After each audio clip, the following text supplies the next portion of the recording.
Assalamu alaikum everyone. My name is Amal Suhail and I am a student of Rahat School Foundation Level Batch 10, and today I will be talking on the topic water and how it's the origin of life and the how the this word came into being.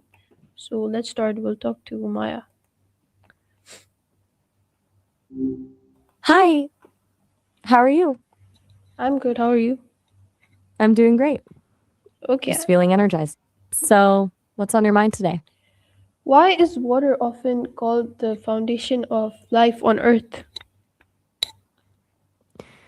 It's kind of wild when you think about it, but it basically comes down to the fact that water is the ultimate solvent. It can dissolve more substances than any other liquid, which means it's the perfect delivery system for getting nutrients into cells and flushing waste out. Plus, it does this amazing thing where it regulates temperature, keeping the planet and our bodies from swinging into extremes. Does that make sense, or do you want to dive into the weirder chemistry side of it? No, it makes sense.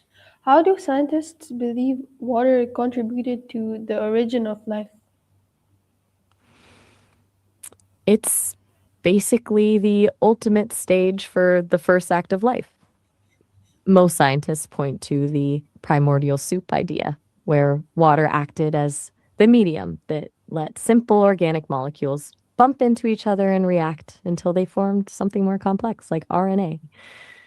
There's also a really cool theory about hydrothermal vents at the bottom of the ocean, where the heat and mineral rich water provided the energy needed to jumpstart everything. I can tell you more about those deep sea vents if you're curious. No, it's fine. Why is water considered unique compared to other liquids? The most mind blowing part is that it actually defies the normal rules of physics. Most liquids get denser and sink when they freeze, but water does the opposite. It expands and floats. That's why ice stays on top of a lake instead of sinking to the bottom, which is the only reason aquatic life doesn't just freeze solid in the winter. It also has this incredible stickinesses called cohesion that lets it climb up the roots of a giant redwood tree against gravity. It's basically the overachiever of the liquid world. Oh, okay, I see. How has the It's water, pretty. or how has the word water evolved across different languages and civilizations? Now we're getting into the good stuff.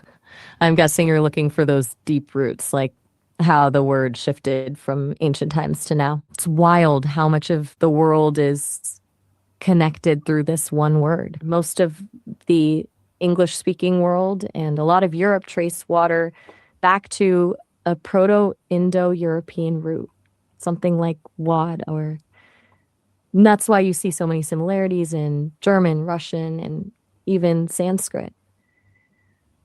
But then you have this second ancient root, aqua, which was more about flowing water. That's where we get the Latin aqua and everything that followed in Spanish, French, and Italian. It's like there were two different ways of thinking about water. One is a substance and one is a movement. Do you think it's interesting that we still use hydro from the Greek version in science today? Yeah, it is pretty interesting. What can the history of the word water tell us about human migration and Asian cultures? Let me look into that.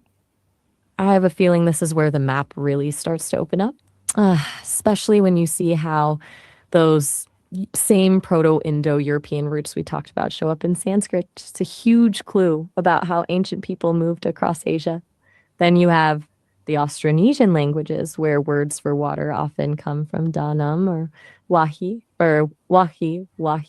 So we're Sai is the sun, Wahi, which basically tracks the migration from Taiwan down into Southeast Asia. Even the Chinese character for water, shui, is actually a drawing of a flowing stream, which shows how they viewed water as this symbol of continuity and life.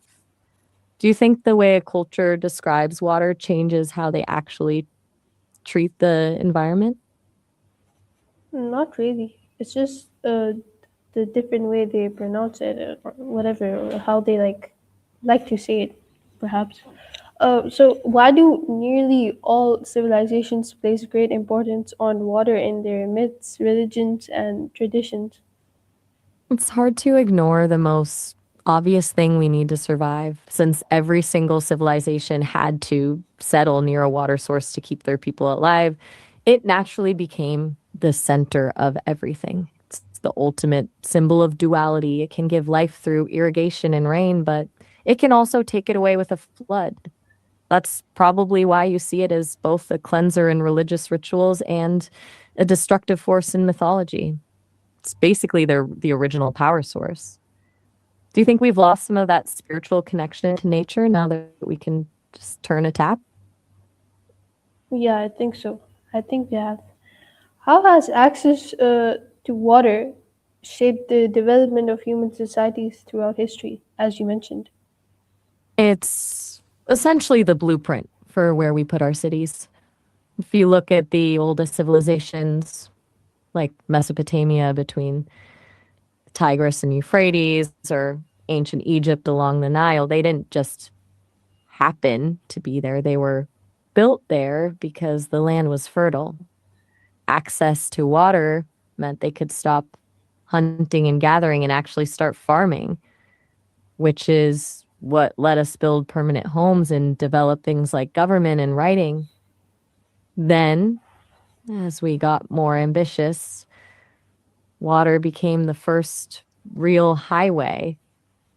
And controlling the coastlines or the big rivers meant you controlled trade and power. It's why so many of the world's biggest cities are still ports today. I wonder if we'd even have the same concept of borders if we hadn't used rivers to mark them. True, true. It's kind of funny how we just take it for granted now. But back then, a river wasn't just a line on a map, it was the difference between a thriving empire and a ghost town. Do you think we'd be as advanced as we are today if we hadn't figured out how to bend water to our will with things like dams and aqueducts? Nah, I don't think so. Can life exist Right? without water, or are scientists exploring alternative possibilities? That's a huge question in astrobiology right now. As far as we know, water is non negotiable for life because of those solvent properties we talked about earlier. But scientists are definitely looking at alternatives for life on other planets. There's a lot of talk about liquid methane or ethane, especially on moons like Titan, which is way too cold for water to be liquid. The idea is that some kind of chemistry could exist there that doesn't rely on water at all. It's a bit of a leap, but it's fascinating to think about. Do you think we're being too narrow minded by only looking for water based life? No, I don't think so, because I think it's an essential part in life. Uh, Continue on like what you were talking about. I have a question. Why do researchers search for water when looking for life on other planets? It basically comes back to the follow the water rule, since every single biological process we've ever seen on Earth. Wait, you're heading out? No, no, no. Continue. Haha, you had me for a second there. So, as I was saying, the follow the water strategy is basically the gold standard because water is the perfect medium for chemistry to happen. If you find liquid water, you've found a place where organic molecules can actually meet, react, and potentially build something alive. It's like finding the kitchen in a house, that's where the action is. Does that make it seem more like a shortcut for scientists, or does it feel like the only logical way to do it? I think it's logical. How does water influence climate, ecosystems, and biodiversity? It's basically the engine that keeps everything running. Water creates these distinct zones, like the difference between a rainforest and a desert, which forces life to adapt in wild ways. That's where biodiversity really explodes because you get specialized species evolving just to survive in specific types of water or humidity. Plus, the ocean acts like a giant heat sink, moving warmth around the globe, so the tropics aren't boiling and the poles aren't even colder than they already are. Do you think we underestimate how much a small shift in water levels can totally rewrite an entire ecosystem? I think we do. What are some fascinating scientific properties of water that make life possible? We touched on a couple of these, but the stickinesses I mentioned earlier is a big one. It's called hydrogen bonding. Because water molecules are polar, meaning they have a positive and negative end, they cling to each other like tiny magnets. That's what allows water to travel from the ground to the top of a 300-foot tree without a pump. Then there's high specific heat, which is just a fancy way of saying water takes a lot of energy to heat up or cool down. That's why the ocean doesn't just evaporate the second the sun hits it. And it's what keeps your own body temperature stable. It's basically the planet's built in thermostat. Do you want to know more about the molecular side or maybe how this works in something like the human brain? Not really. Some other time. How have different cultures created unique words like any idiom or expressions related to water? Oh, I love this part because it's where the language really reflects how people feel about the world. Water is so universal that every culture has some way of using it to describe things that have nothing to do with actual liquid. In English, we've got a ton of these, like water under the bridge for things we've moved past, or still waters run deep for those quiet people who have a lot going on under the surface. But some of the coolest ones are more symbolic. In Australia, some Yolngu researchers use this beautiful metaphor where fresh water meeting salt water represents people from different cultures finally finding a way to communicate. It's way more poetic than just saying we're getting along. Do you have any favorite expressions in your own language that use water to describe a feeling? No, I genuinely don't know. Okay, anyway, what are the biggest global challenges related to clean water today? It's a huge issue. And honestly, it's one of those things that feels solvable, but is incredibly complex in practice. The biggest struggle is basically a gap between where the water is and where the people are.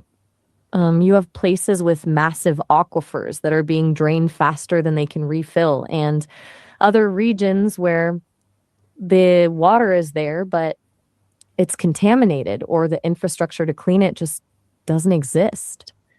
Then you've got climate change shifting rain patterns. So places that used to be lush are turning into dust bowls. It's a bit of a race against time.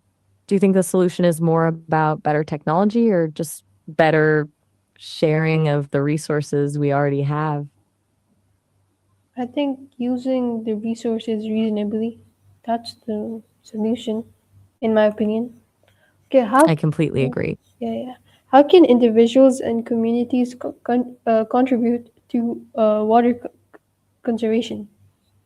It's all about the small wins. For individuals, it's the obvious stuff, shorter showers or fixing a leaky faucet, but also thinking about virtual water, like how much water it takes to produce the things we buy.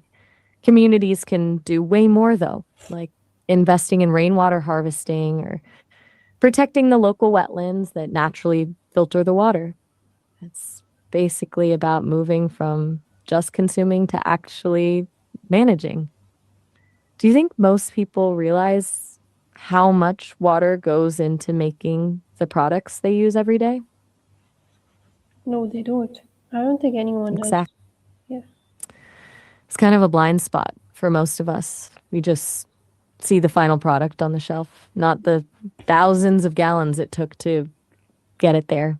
Makes you wonder what else we're just totally oblivious to in our daily routines. Yeah. Do you think future conflicts will be driven more by the lack of water than by other natural resources? Mm, it's a scary thought, but honestly, it's a very real possibility. Oil and minerals are valuable, but you can live without them. You can't live without water. When a resource becomes a matter of survival rather than just profit, the stakes get much higher. We're already seeing water stress create tension between countries that share the same rivers. Do you think we'll eventually see water rights become as big of a political deal as land rights were in the past? It possibly could, you know. How has water inspired literature, poetry, and art throughout history? Water is basically the ultimate muse. It's so versatile that artists use it to mean everything from peace to total chaos. In poetry, you see it all the time as a symbol of rebirth or washing away the past, like the idea of a clean slate. Then you have painters who spent their entire lives just trying to capture the way light hits a lily pond, and writers who use the ocean as a metaphor for the subconscious, this huge, deep thing where we hide the parts of ourselves we're afraid of. It's that duality again. It's calming and terrifying at the same time.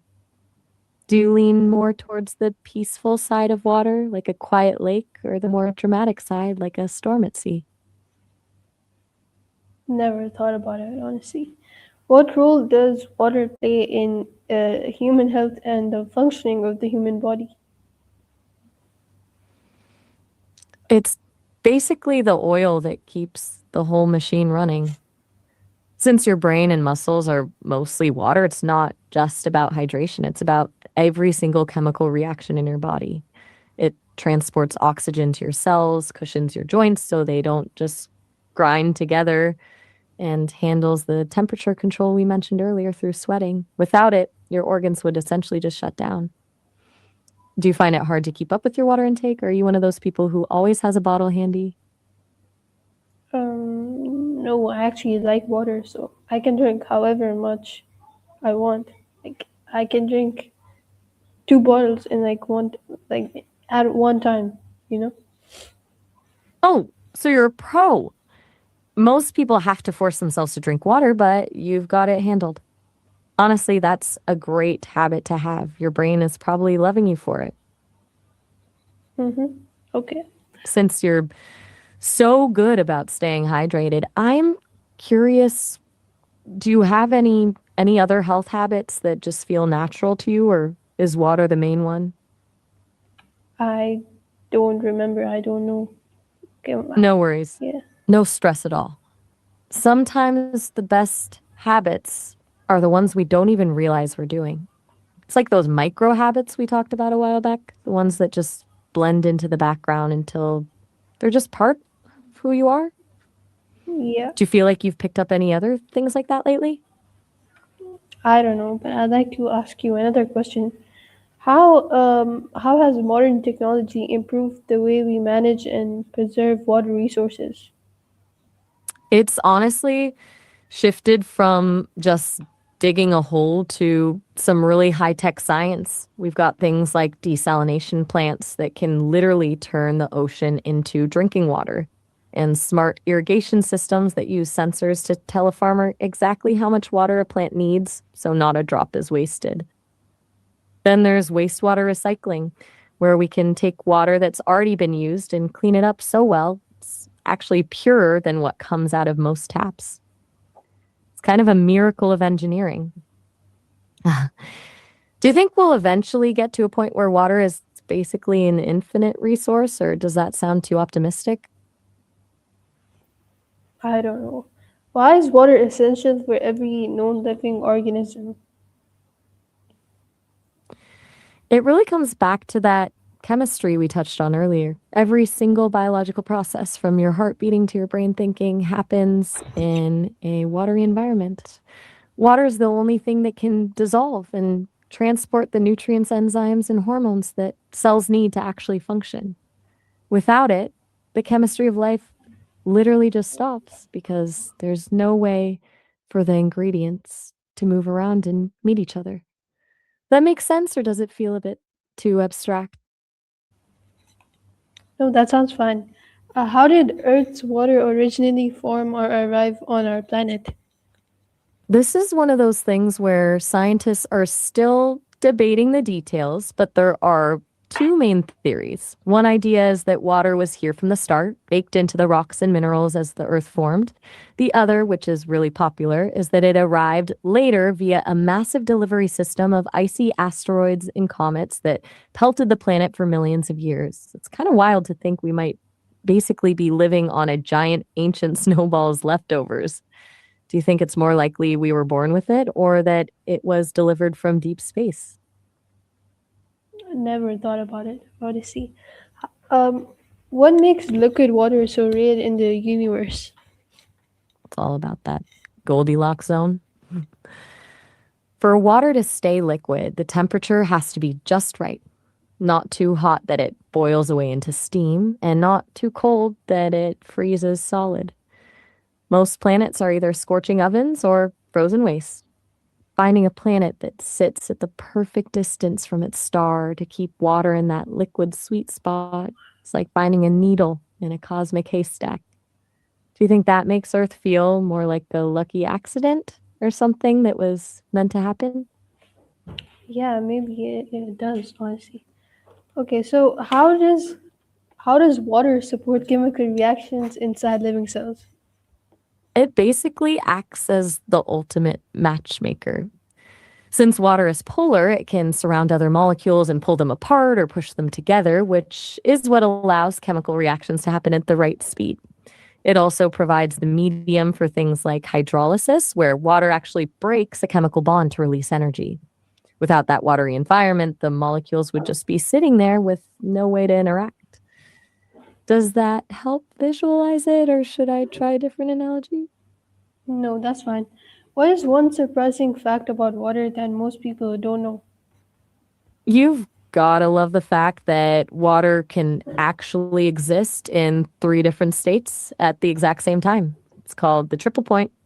If you get the temperature and pressure just right, you can have a glass of water where it's boiling, freezing, and evaporating all at once. It's basically water having a complete identity crisis. Pretty wild, right? Oh, how can we do that? It's not something you can just do in your kitchen, unfortunately. You need a vacuum chamber to precisely control the pressure while you tweak the temperature. Once you hit that exact magic number, which for water is around 0.01 degrees Celsius and a very low pressure, the liquid starts to boil and freeze simultaneously.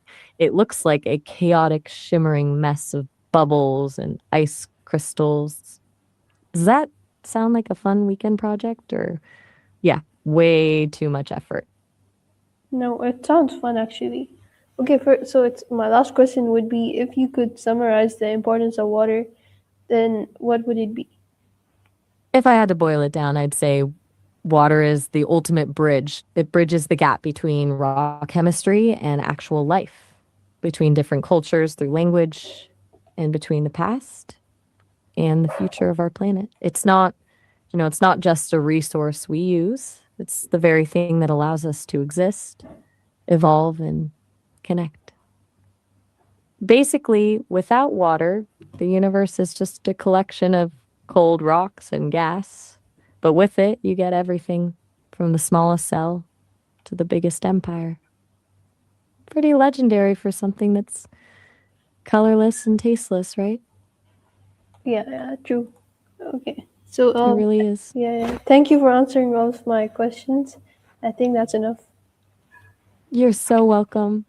I had a blast diving into all that with you. Whenever you get a random curiosity about the world, you know where to find me. Yup. Bye. Bye. Take care.